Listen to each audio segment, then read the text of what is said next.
Hello, I go by Yziel online, and I like to make games. I've been making board games and tabletop RPGs since I was 9 or 10, but none of them have ever been published anywhere. They've mostly just been for me and my friends to play. And for November, I figured I'd challenge myself to make sort of like a game jam type of thing where I just make a whole game in a limited amount of time. And I'm going to have this video diary. Basically documenting the progress. This will be heavily edited down. I plan on spending 1 or 2 hours a day making this game, and I will edit it down so it's not too boring to look at. It is. I have no idea how this is going to shake out, if it's going to be super boring, but I kind of want it just for my own sake to look back on and see the progress. I have a vague idea for a game. It's going to be sort of a traditional RPG, but obviously smaller in scope than anything huge like D&D would be. But like a standard game. And we're just gonna jump straight in. I have my preferred like game program here, which is Affinity.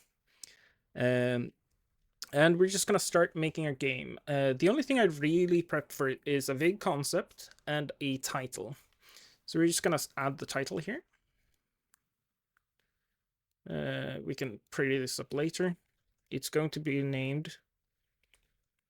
Oh god, I have to spell immediately. Psychopumps. If you don't know, Psychopump is like a concept in religious mythology.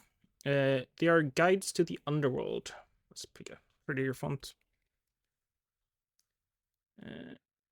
The idea for my game is a fantasy world where you're playing guides to the afterlife, where you are basically doing a series of escort quests to guide dead souls through sort of purgatory, or like the realm between the living world and the afterlives. So it would be like a pantheon style where there's multiple different gods and multiple different afterlives, and your job is to escort them through the plane in between, which is hostile and dangerous, and deliver them to their final resting place, or whatever you want to call it. I want to bring this down a bit. This is way too high up. Put it over there somewhere. And I'm just, for this first episode, I'm probably just going to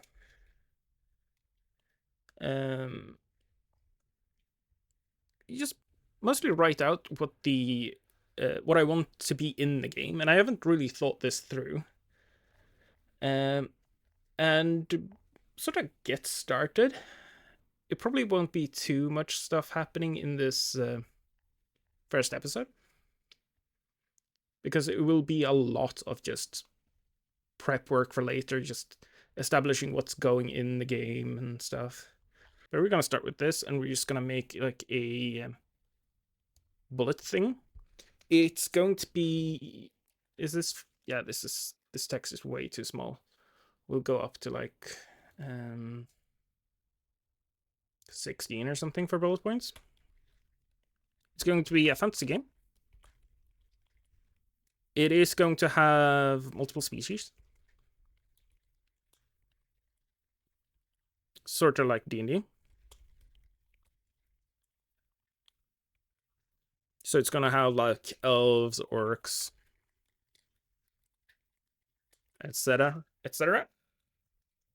Because this way you can have a species and a... I kind of want to tie the characters in character creation to a species and a specific god or afterlife. So if we have like, you pick elf and then you get a series of gods you're allowed to pick from there, it could be like really interesting. I want it to have, since it's about traversing the afterlife, I want it to have traveling mechanics. A game I've played a lot recently that has pretty good travel mechanics, I'd say, especially if you like homebrew them a bit and make them a little more interesting. They're very good. Is One Ring.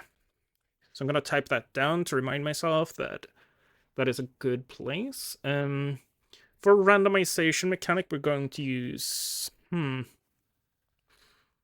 going to go to my default and use cards. 52 card deck. I've tried to design for tarot cards, but it does have a few hurdles. Mainly that you have to memorize a bunch of cards, or that your like range gets really weird. So we're gonna do cards instead of dice. I have a very strong preference for using cards for fantasy games. I like dice for sci-fi games I make, but there's something about cards that are just like really nice. It has a lot of thematics that I'm not going to go into because I've talked about this for like 30 minutes straight sometimes with people. Why cards are phenomenal thematic tools, uh, especially if you use like tarot spreads and stuff, because it adds a whole different vibe. Because dice are always random, cards are not. For example, you can run out of luck in a deck. Like all the good cards could be gone. You could also run out of bad cards and then have a good run at the end. It's very interesting, and it adds a lot of things I like. It also adds more design space with things like card suits. We're going to go into this later, but for now, we're gonna use cards. A length of game is something I really want to plan for early most of the times. Like, if a campaign is supposed to run like a full year in real time, like you play it for like a weekly session for like a whole year, then you need really expansive character progression tools. If it's something that's supposed to be a 3 session or a one-off, then you don't really need them. I think I want this game to be in the medium. I played One Ring, like I mentioned earlier, fairly recently. We played a long campaign. That system did not work for a long campaign in the character progression sense, because you ran out of stuff to do with your character. Your character was just, you couldn't really improve, and the improvements were really boring. That system may have not been designed for that long a campaign in mind, but so I think I'd want it a bit better than that. And I think I'd say that game is really good for like short-ish campaigns, like 3 months maybe. I'm gonna write down medium length. Character progression. My current game has a very long character progression. You cap out in like standard as designed game length, you can play 80 sessions before you sort of run out of things to do, and you can still progress from there, but class progression ends and you have to start taking general talents every level. But that game has almost like 400 character progression options, so we don't need that. This is not a standardized term. This is a reminder for myself how long just to not over design character progression or under design it. I'm just gonna put this here. But if you make a game yourself, just make sure you understand your notes. It doesn't, obviously I'm putting this online, but these are just my work document. This is not gonna be anywhere when the game is finished. What else do we want? Hmm.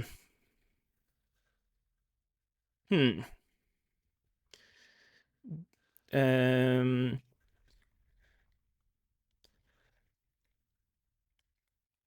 Um.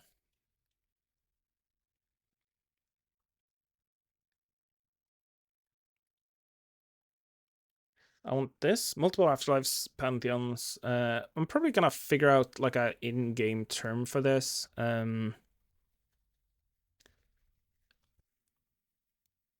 Or something. This is like, I don't like how this reads, but I want multiple. This is probably should be written over here, but I want these two to be different things you select in character creation. do we want skills? I think we do want a skill list. It's going to be a bit weird because you're not gonna be in the real world, maybe. So you wouldn't need a lot of skills that are traditionally in RPGs. But you could still have like perception skills, and that could be like interesting enough. Like perception skills, investigation skills, a bunch of different traveling skills. We might do traveling roles. Hmm. Yeah, we'll have a skill list with progression. Yeah. My other game has sort of binary skills where you either have them or you don't, and they give a bonus or they don't. I think we'll have progressive number where you can get like a skill being 1 to 5 maybe. In my other game, it's 0, 3, or 5, and 5 is really hard to get. For this, I think we'll just do number progression. Yeah, that seems good. We'll have a. We only have 30 days, so we probably won't have a proper bestiary. We'll probably do a. No bestiary. But we'll have some sort of monster creator tool.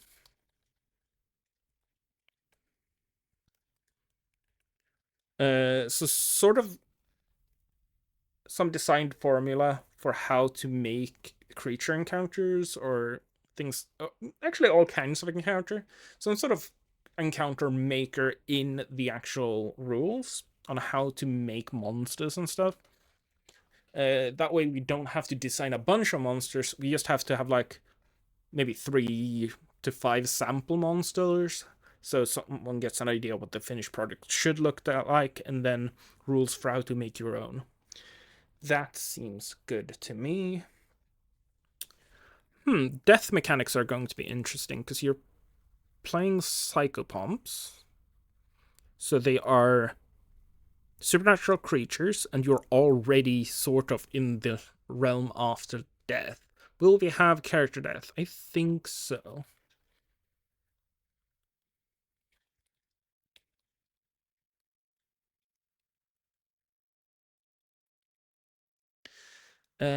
Which means we need life and probably some sort of mana. In my other game, I'm using. We have body and soul as different health bars, and soul is also used for magic. I might steal that system, but sort of redesign it.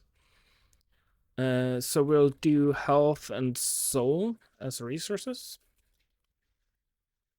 And I had this idea when I thought about what I want the game to be.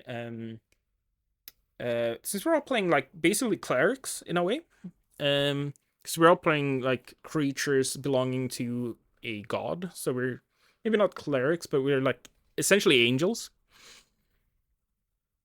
So cleric-like abilities from other games are kind of a thing, and I remembered I one of the games I started playing when I started role playing was Rogue Trader by Fantasy Flight Games.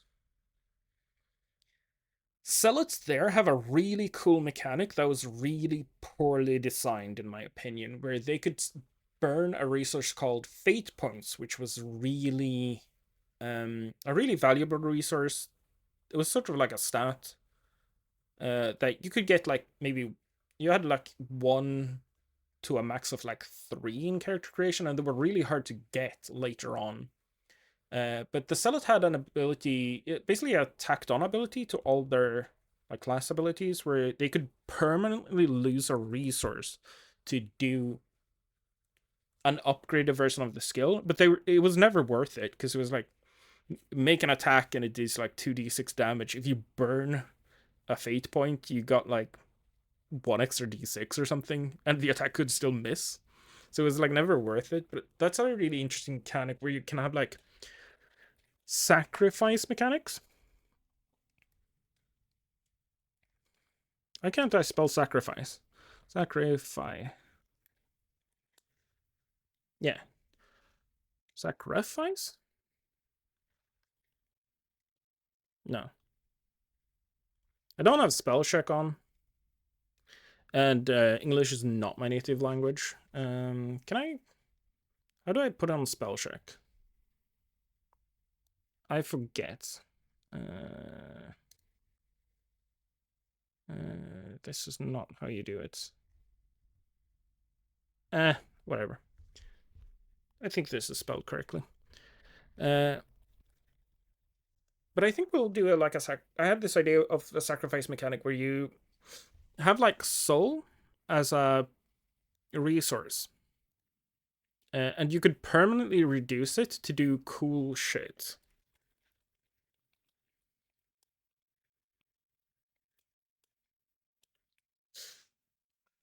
And I think we'll also tie this into if you die, you lose soul.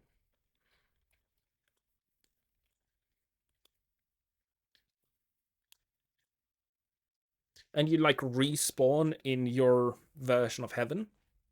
But if you ever go to soul 0, your character is gone. Yeah, I like this.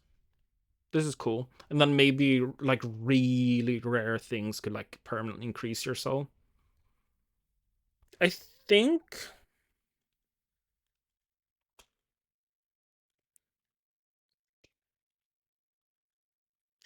we'll put these statically as 100 and 100 resources to start with. It will give us a lot of wiggle room. My other game has everyone can has 12 in body and soul. Here I'll do 100 because I think if we're gonna have sacrifice mechanics, we want really variable costs and we want a lot of wiggle room, because this means like early on you could do a lot of like cool miracle stuff, and at the end, later into the game, you have to be like really careful. And it would let people do sacrifice plays where they like sacrifice themselves for the party by doing something that will kill them, but they will save everyone else. And if I know my players, they really want to sacrifice themselves for the team if given an opportunity to do some cool stuff. So we're gonna put this in. What else do we want? Do you want? Okay. Character archetypes. Will be like a subsection.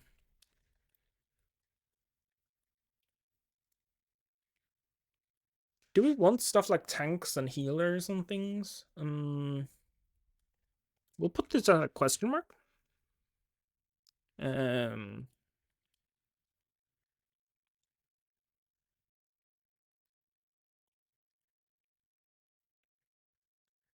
Either we do classes to be very like niche and specific to be good at a few things, or we leave it very open-ended. My other game is very open-ended, or at least you can take every class in different directions.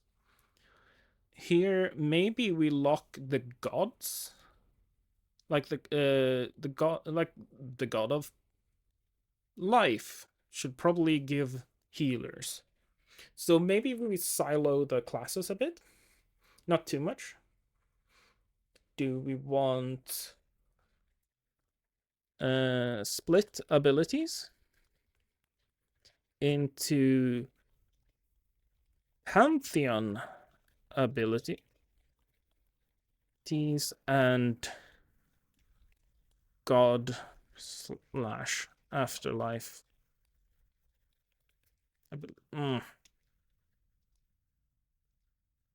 I don't like that it made a new line.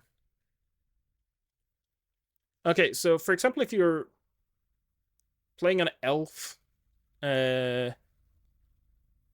from the goddess of life, for example, then you have like elf pantheon abilities that everyone can get if they're an elf. And then we have like specifically the god of life abilities. And maybe we have like some abilities be locked to having both elf and god of life, or maybe the orc god of life gives you the life god abilities as well. but then there's a few specific ones if you have both, maybe. That could be cool. We'll think about that. What else? Okay. I think since you escort people to the afterlife.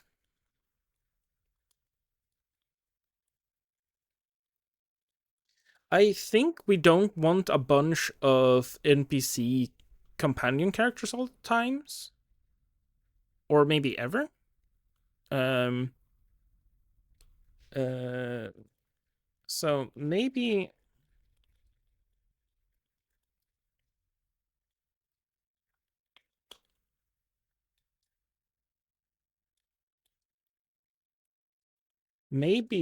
they are like in a container or something, and you release them.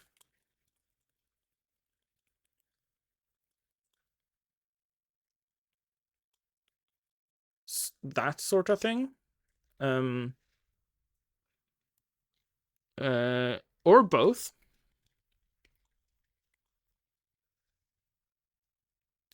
So you don't have to have like, oh, we're escorting like 10 souls to the demon realm, the seventh circle of hell. Then don't have like a bunch of characters that the GM has to play. And maybe sometimes do like we're escorting a specific person or something. But otherwise have them in like a container. Maybe like a soul lantern is a pretty common motif. Or something that can get damaged, I think.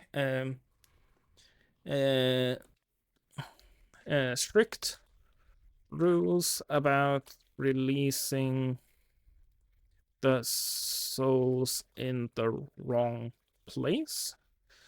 Um, and then people who want to either steal the souls or like attack you and like damage the vessel or something, so they're released into the purgatory thing. Most of the game takes place in an in-between realm.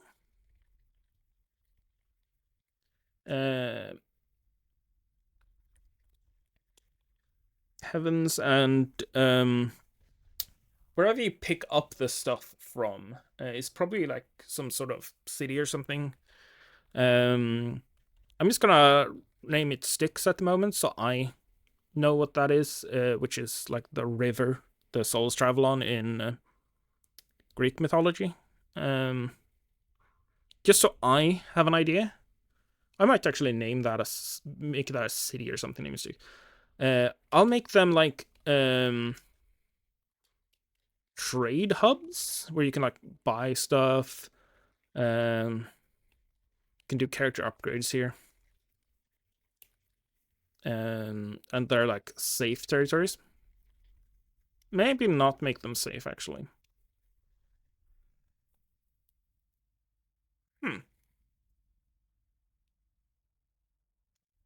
Okay, so we have a fantasy game with multiple species, sort of like D&D. We have traveling mechanics is a big thing. We put that really early. We're using cards. Sort of like a medium length game. Maybe play 6 months to a year maximum. It can't really run longer than probably not a year-long game. Say 6 months maybe as a cap on how long the progression can go. Multiple afterlife pantheons. We want replayability. Replayability is very important if you're doing shorter campaigns. So we want quite a lot of these, ideally, and it's pretty easy to expand with time. So that could be cool. We are doing skills. This is important for me to add because I quite often try to cut this from games and then I keep adding them back in. So we're just putting this in here. We want a monster creation tool. This is probably going to be way longer into the 30 days. But it is a thing we are going to add. Character death is going to be a thing. I think it's important to have stakes in the game, to have players and characters not be too reckless. But we also don't want, because of the thematics of the game, we don't want death to be permanent. Because you are playing in the afterlife, and it's sort of and you're all playing like supernatural beings. So I want a permanent cost, but I don't want it to be too harsh. Especially if you're doing medium length, because it's really awkward to remake characters in medium length. If you're redoing them in long campaigns, you can usually have time to like get into a new character. And in short campaigns, it doesn't really matter if your characters die because you're only playing them for like 2 or 3 sessions anyway. But for medium length, it can be quite difficult to have your character permanently die because then you can't get back into them. At least if they're like super easy to die. This is like designed now. We're not obviously haven't designed it, but we've planned for it to be much easier to dive long into the campaign, which comes with a few drawbacks. But it also comes with the setup where you can have your character die in the last session, which is usually as a GM when you want those things to happen. Because if the party succeeds with costs, it usually means some cool stuff has happened. Sacrifice mechanics, I think that this is going to be very core to the game. We might have this be every class or that sort of thing is going to have multiples of these, or we tie it into core game mechanics. I think this is going to be very important. We might have like one that is you can sacrifice part of your soul to guarantee crit on an attack, for example. You don't even have to test if you hit or not. You just attack and you hit. I'm going to add the thing here, which is versus TN, because I don't think I want the GM to randomize stuff. I think I want to put all the randomization at the player level. So I'm gonna put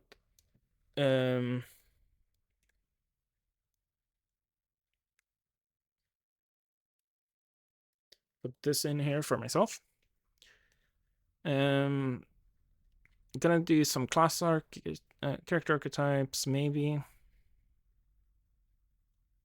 Split abilities and path and god abilities. I think this is going to be interesting from a character creation standpoint. You escort people to their afterlives. Yeah, I have this idea of them carrying like a soul lantern that could break, and because you could have a thing happen story wise where it cracks and it's going to break, and you have to decide where you're going to release the souls because you're not going to get to your destination, or maybe you can get to the destination, but it's not guaranteed that you'll make it. I think I want to have.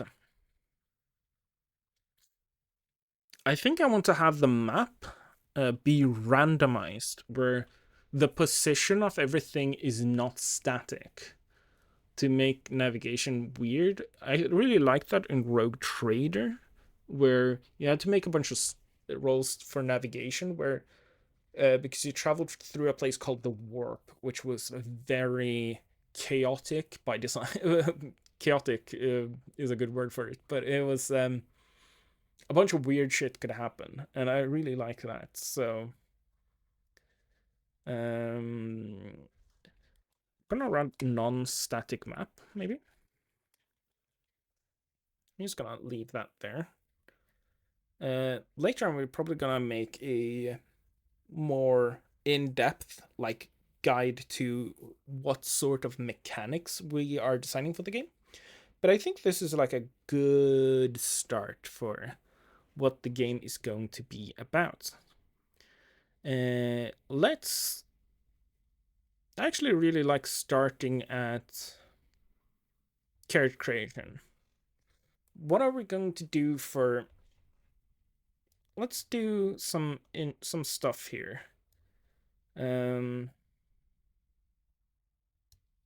I? Should I use? I'll just. I'm gonna be lazy.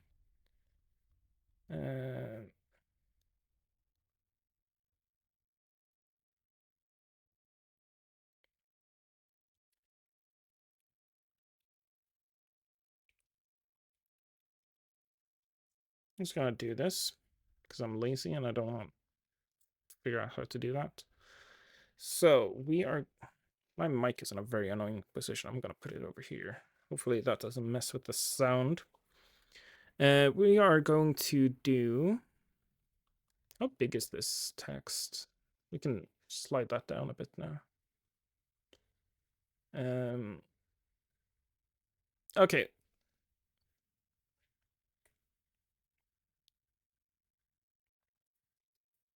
No, that is. Put it at 14 for now. We're just gonna do some. I'm gonna pretty this up, but we'll just do this for now. Species. We want humans. We want elves. We want orcs. I think I specifically don't want dwarves. I really like settings where the dwarves are like formed out of clay or stone or something, and they're like anti-magic, and when they die, they just return to rock. I think specifically dwarves can't get to the afterlife. They are like so of the earth that they just return to earth when they die. I really like that. I think I don't want dwarves in the setting.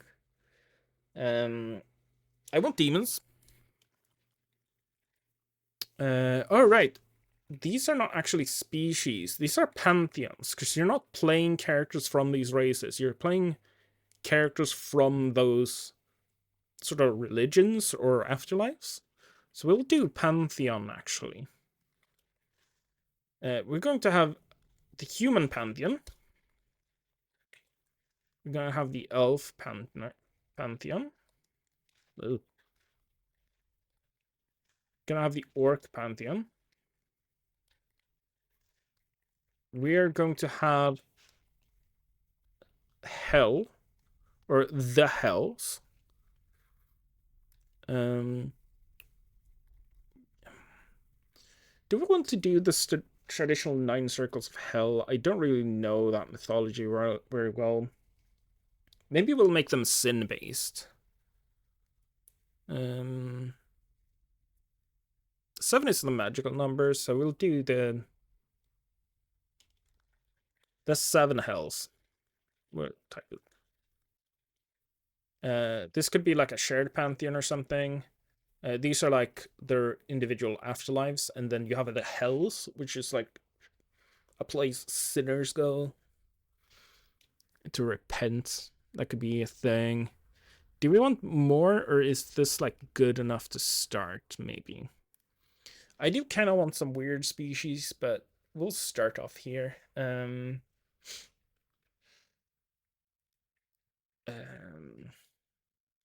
we actually just type this out? I think so.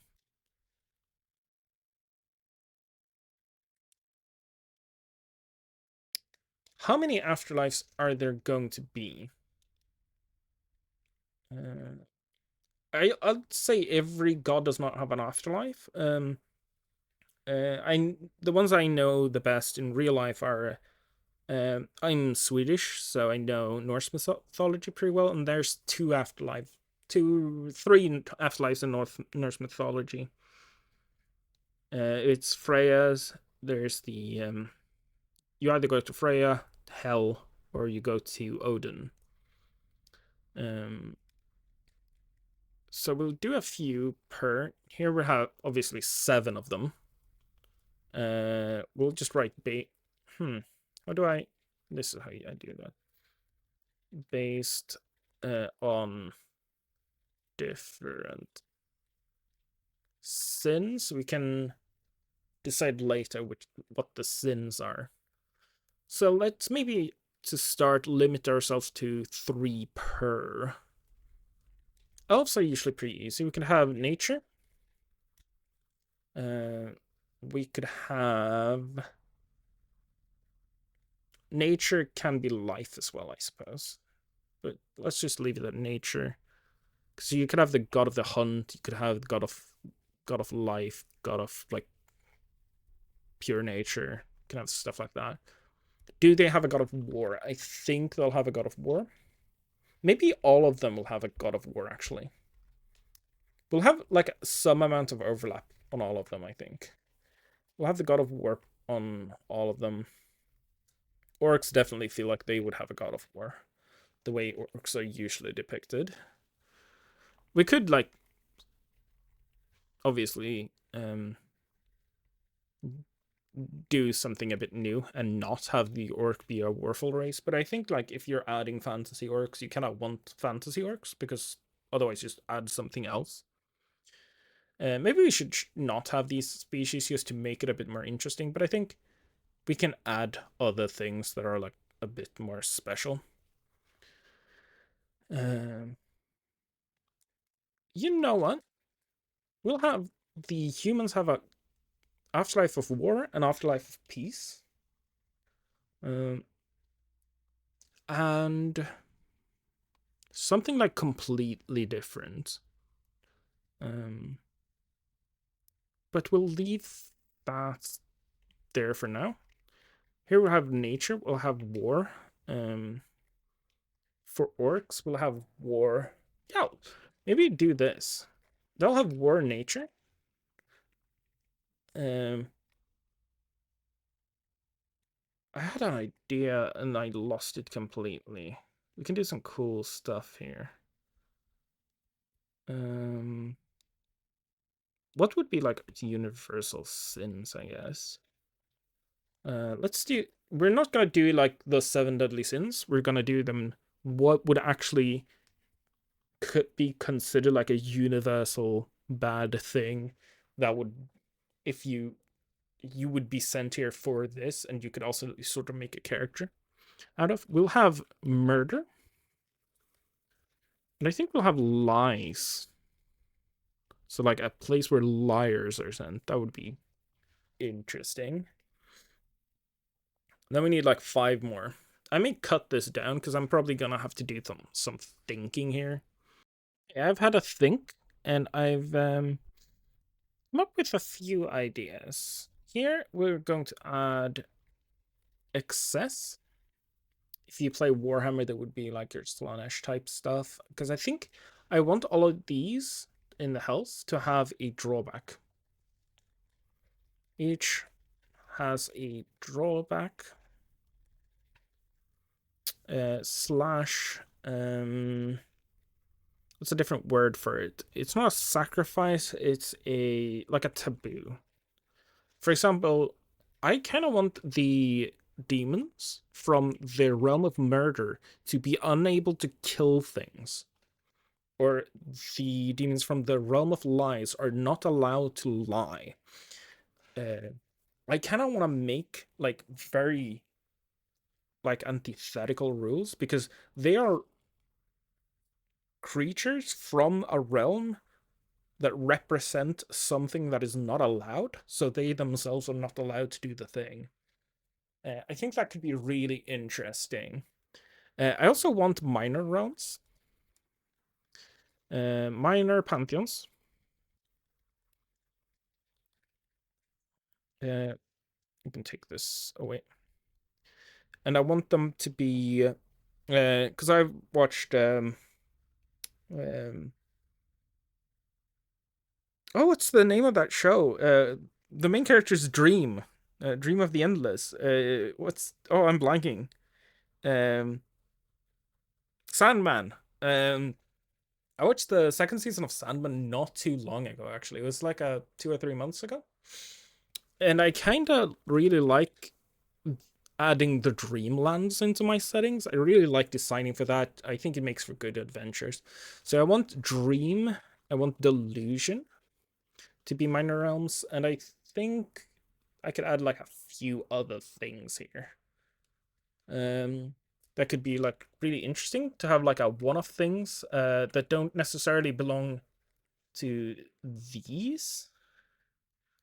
And there's sort of like standalones where they could they don't necessarily have to belong to a larger pantheon, and they can sort of all be their own little mini thing.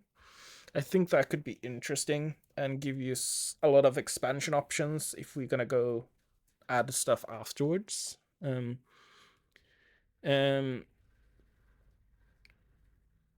I think that would be very cool. Uh, Obviously, we want to expand on these, but I think these are like good to start with. I need to close this.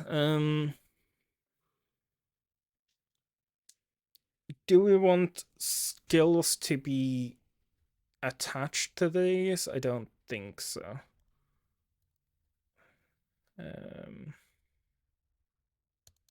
why have it does it have the pages made like this? Move that. I think it's still going to put a page there, which is fine, I guess. I think this is like okay structuring for now. We are going to make a second one. Uh, we're gonna try to figure out what skills we want there to be in the game. I will pretty this up, but I just going to write down some stuff. Obvious ones we want our perception. We want some sort of navigational skills, so we probably want. We can just name it navigation for now. Can always change the names. Navigation. I don't think we want combat skills. I think combat is just combat because it's usually quite annoying when you have to put skill points into like combat skills because it's like it's always frustrating because you always feel like you have to put points into them um, to have your character function in combat because combat is such a high risk scenario all the time that you kind of can't be too far behind on it. It usually also the type of checks that has the highest form of scaling whenever it exists because you needed to hit like higher level enemies and stuff like that. So I think we're just not going to have combat skills. So we ignoring those. Stealth is a pretty classic. I think that's generally useful most of the time. I think we're gonna have some knowledge skills, so maybe like realm knowledge. We'll put that like vague like that for now.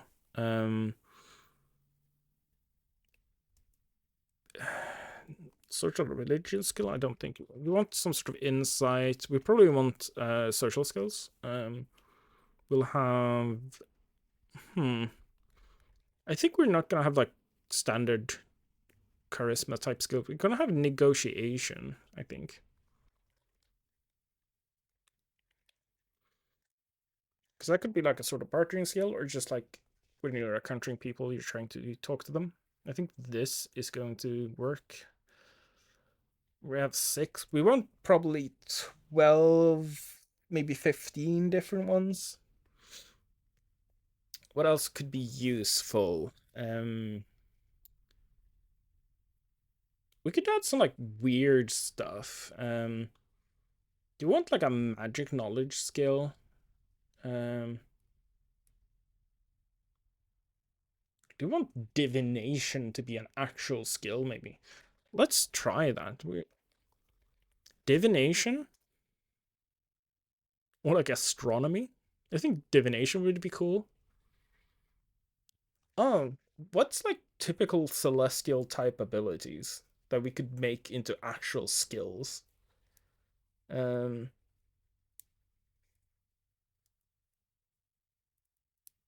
we could do some sort of like. I don't think we want like a sort of telepathy or sort of that communion type of thing where you like speaking to a deity or something or someone far away through magical means. I think having like sort of magical cell phones would be kind of weird game mechanic wise, especially since you use. I don't see how that's a skill. It's kind of weird. Do we want a nature type of skill? Do we want like camping to be a thing? Maybe. I'll add wilderness as skill for now. Wilderness. Um,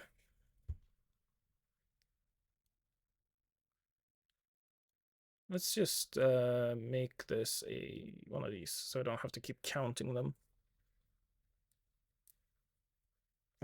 What's other skills? What do I have in my other game? Do I want investigation as a separate skill to perception, maybe? I don't think so. I'm gonna add runes as one. I'm not sure if that's a language skill or craft skill or some sort of spellcasting skill, but we're adding that for now. We could add like Arcana as one, maybe. Sort of like the D&D Arcana, where you have like a knowledge of magic and magical effects. You can just name it magic, I guess. Magic. Oh, let's do the cool spelling of magic. Yeah, let's do magic with a K, because that's fancy. What other things? I want at least two more. I don't think I want a crafting skill. It's it feels weird for this type of game. Do I want a medicine or first aid skill? You're all like supernatural creatures. Maybe healing is a skill. It's a skill or like a subclass of abilities. Maybe there's like a maybe like lay on hands is like a just a skill test. Um, what's like another name for that? I have thesaurus on my second screen at the moment. I'm gonna see if what's like a synonym for that. Mending, not really. Um, does it take this? No.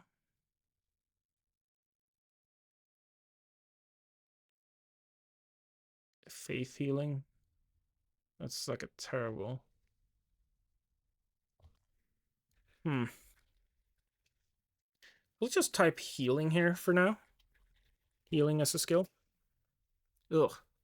Why do some of these not have spaces? Um. Yeah. I want a better word for this, but it could be healing for now. I'm probably missing like some classic stuff. Uh, I don't think we want. Do we want like sleight of hand skills, or do we just put that under stealth? Maybe. I think that's fine. Um, there are some like we could put some really weird stuff. What if like dreaming is a skill, for example? I'm gonna put that on here. I'm gonna change this list throughout the 30 days, but I'm gonna put dreaming as a skill. Yeah, I have some. I don't have that many weird stuff in my main game. I think hope is the most like strange one, maybe.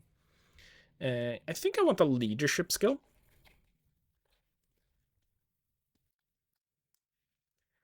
Um, that could be different from negotiation.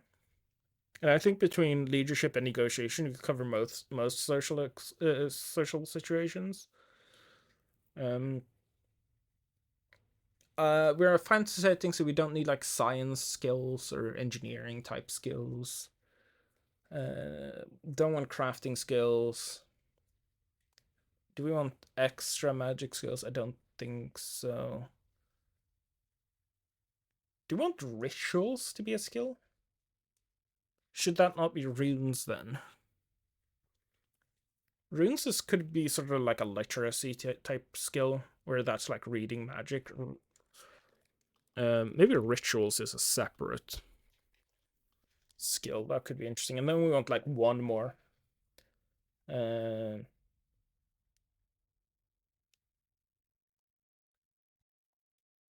this could like straight up be theology.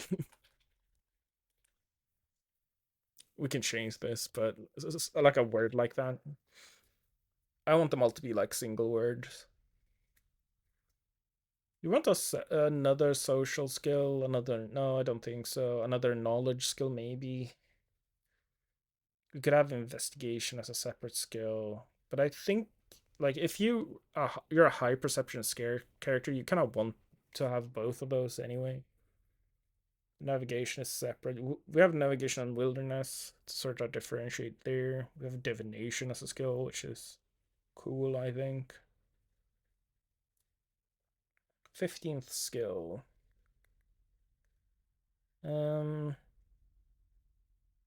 could be like an animal handling skill, I suppose.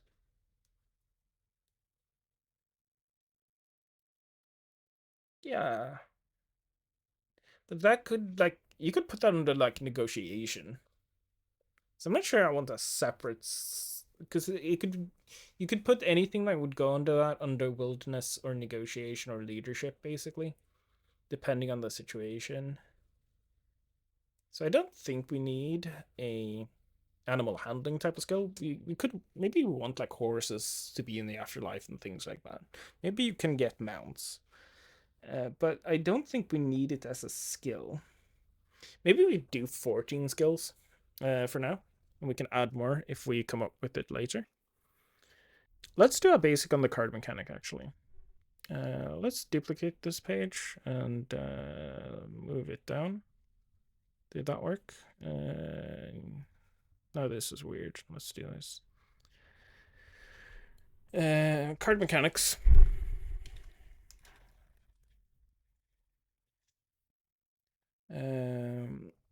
52 card deck, no jokers.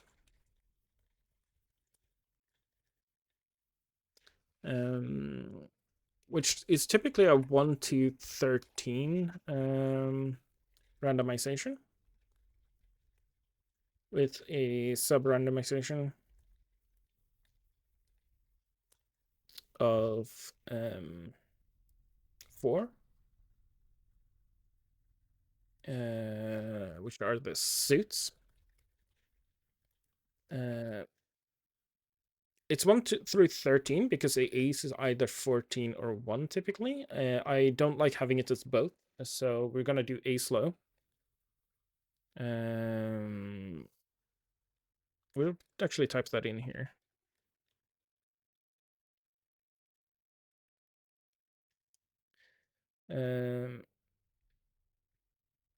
I don't think we're going to use the suits for resolution. We don't use suits for randomization. And I think we will. I had this idea of having the face cards, which is the Jack, the Queen, and the King, be auto successes. Which is very different from my other game. And I realized that if I finish this game and people play it, they don't really have that reference to my other game because it's not published. But for my own sake, I want to differentiate it a bit. So I was thinking of having the face cards as auto successes or like crit successes. Sort of like getting the natural 20 in D&D. I'm going to do some math. Say that skills go 1 to 5. Go 1 to 5. Max skill character versus TN of 7 has a 93-ish percent success chance. This is a higher failure rate than rolling a natural 1 in D&D. Because that would be 5%. So our base chance of failure, if you're as good at the test that you can possibly be, you still fail more than if the only thing you fail on is a natural 1 in D&D. Which is interesting. We're definitely leaving this, but it also works very differently because if you've seen all the aces, you know you can't fail a test, which is very interesting. I think we'll have quite variable target numbers. Unless we want tests that are what would be if a skill is 0, you can TN14 is impossible for an unskilled character to succeed at.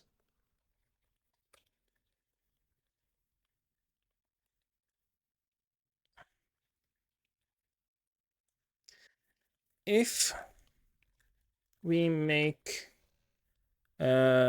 face cards auto successes,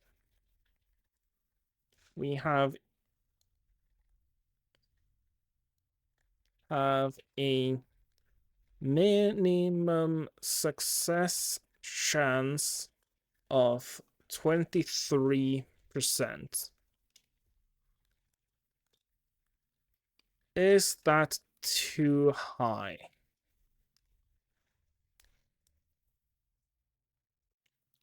Looking at it this way, I actually kind of changing my mind back, because there are always going to be successes anyways, because they're the highest cards in the deck, right? This bumps up our minimum success chance by quite a lot. That means that characters without skills can still take chances doing something, and they'll succeed like between 1/5 and 1/4 of the time. I kind of like that. It bumps up the minimum success chance by quite a lot. It also means this can be like the span between minimum success chance and maximum success chance changes quite a lot. It brings the span in, sort of like when you change like a D20 system to a 2D6 system. It draws in the bounds of variance by quite a lot. I think we will go back again and add. Sometimes when you just formulate things differently, you change your mind. Why is it doing this? Phase cards are automatic successes. Success is so many S's and E's. I think what this achieves is that it also speeds up resolution a bit, because if you ever see a phase card, you don't have to do math. You just know you've succeeded. And I always like things that speed up players having to do math. I don't like math. I don't like people having to sit there like, oh, and I had this modifier for +1, I had this modifier for +5. And my other game does have a spread of cards you use as a sort of like a divination tool to see if you succeed or not. I think that works very well for that game. I think I'm gonna do something very simple for this. I'm gonna do a few spaces here. To perform a skill test, you flip over the top card of the deck, add your modifier, and if you meet or exceed the target number, you succeed on the skill tests. Face cards, Jack, Queen, and King, always succeed.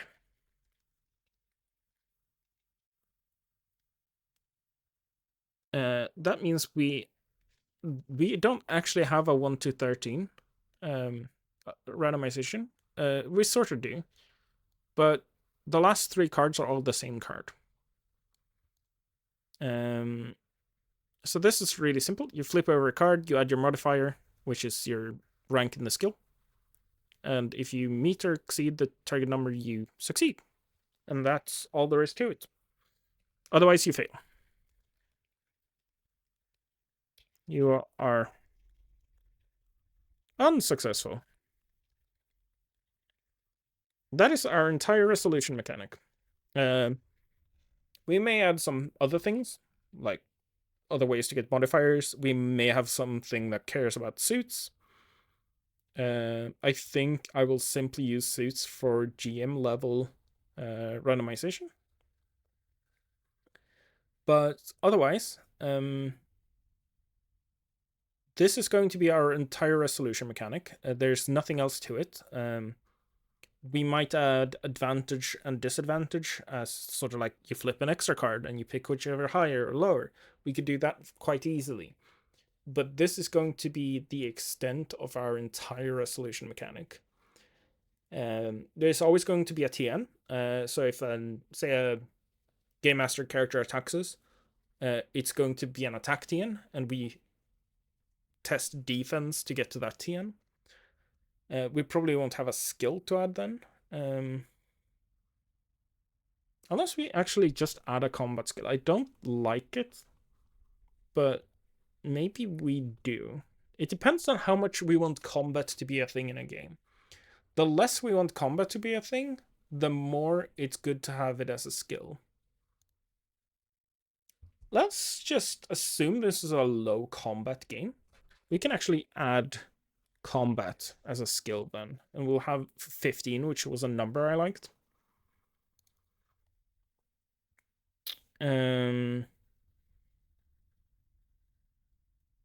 Interesting.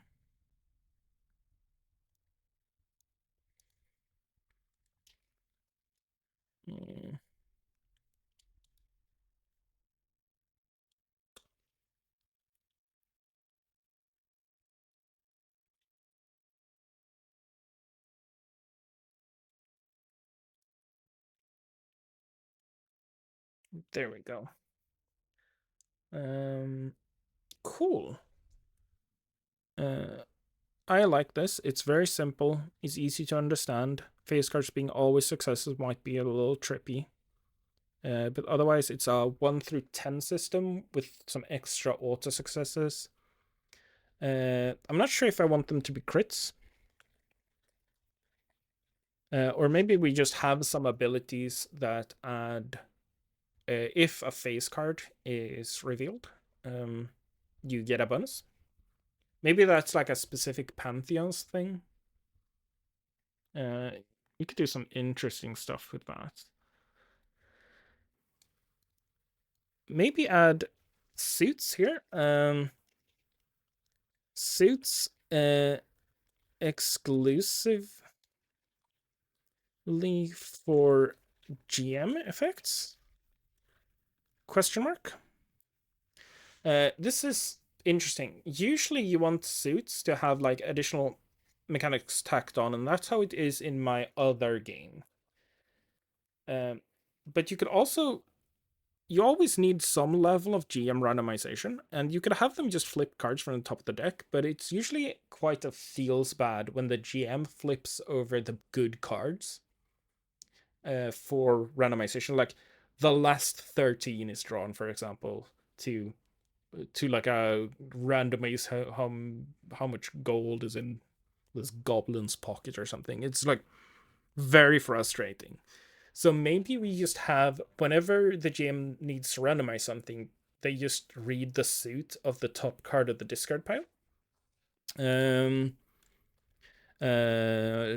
random effects use the suit of the top card of the discard pile. So, for example, if there's a heart on top, that's one outcome. If it's a club, there's another outcome.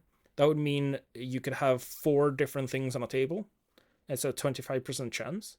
If you want to expand that further, you could have so 25% chance random possible. You could have face cards on random tables do spicy stuff. So maybe you have like a loot table of 8 things.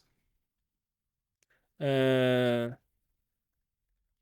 you could have a loot table of 8 things.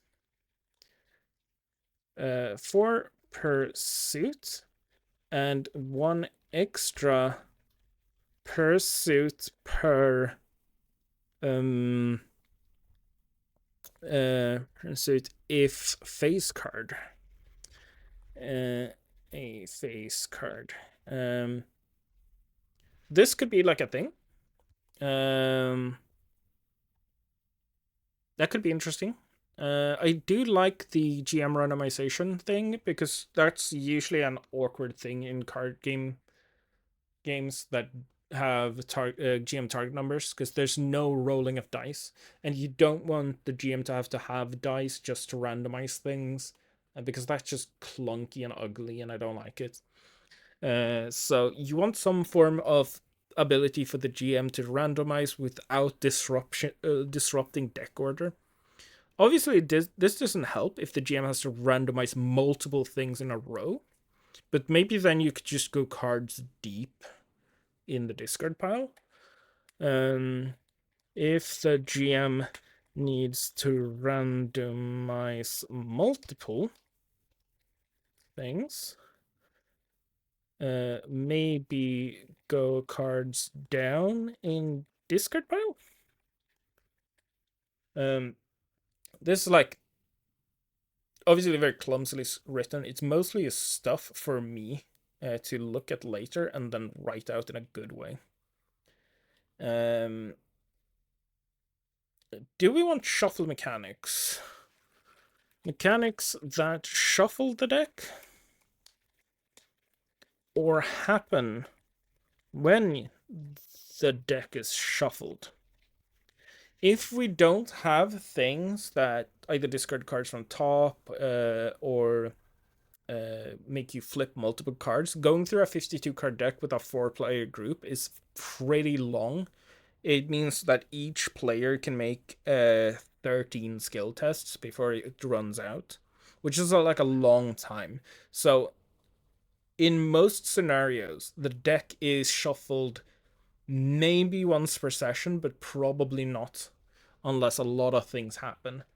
Um, the deck will probably not naturally shuffle even once per session unless there are mechanics that require multiple card flips. Um, this is something that's worth thinking about, because you can't add a bunch of things that trigger when the deck is shuffled if the deck doesn't shuffle even once per game. You could also have a thing where, like, after combat ends, deck is shuffled or things like that, just to refresh it a bit. But I kind of like the idea of just letting the deck run its course because of how it interacts with the random effects, where you could run out of bad or good cards in a deck, or like there's at least 113 left, and you make a chancy play because you have the the odds of drawing it is like high. That's actually a problem in one of my favorite games, Through the Breach, that if there's a bunch of things that trigger when the deck is shuffled, but if you have fewer than standard amounts of players, or not a lot of things that give you positive or negative flips in that game, there is a chance the deck just never shuffles, and sometimes you have a lot of abilities that it's tied to the deck shuffling. So this is something I definitely want to keep in mind, that either the control of how many cards are flipped out of the deck give us design space. We could also have like bad things happen if the deck runs out. So to give more urgency, to be careful with what things you do, sort of like One Ring had a tracker for eye awareness or something, which basically went up if you rolled 11s on their d12s. Uh, you could have a thing where there's like a doom check that goes up with amounts of times the deck is shuffled. But there, depending on group size, that could happen very often or not often at all. Which means that you could accidentally make mechanics that for some tables never come up. Like if you're playing with a GM and two players, maybe that mechanic never happens. So it's like a huge portion of the game, or maybe not huge, but it's a portion of the game that those players will never see, which is kind of sucky. And then there's those tables with like 8 players at them. And that thing would trigger like twice or 3 times per session, which could be completely bonkers. So I think we don't want to add shuffle mechanics. Unless we have like very strict rules about when the deck is shuffled. Right now, the recording clock says an hour and 40 minutes, which is not something I want to put on YouTube. I want it to be maybe edited down to like half an hour if I can. But if you sat all the way through, thank you. Um, if you want to subscribe, you'll get a notification when my next part comes up. If you like making games or just want to talk about RPGs, leave some comments in the comment section. I'll definitely read them. If you have suggestions, ideas, or just like want to ask me any questions about RPGs I play, RPGs I've made, um, anything really. But yeah, that's basically all I have for now. I'm going to put in an hour or two of editing this down, and yeah, that's all I have for today. Thanks for watching.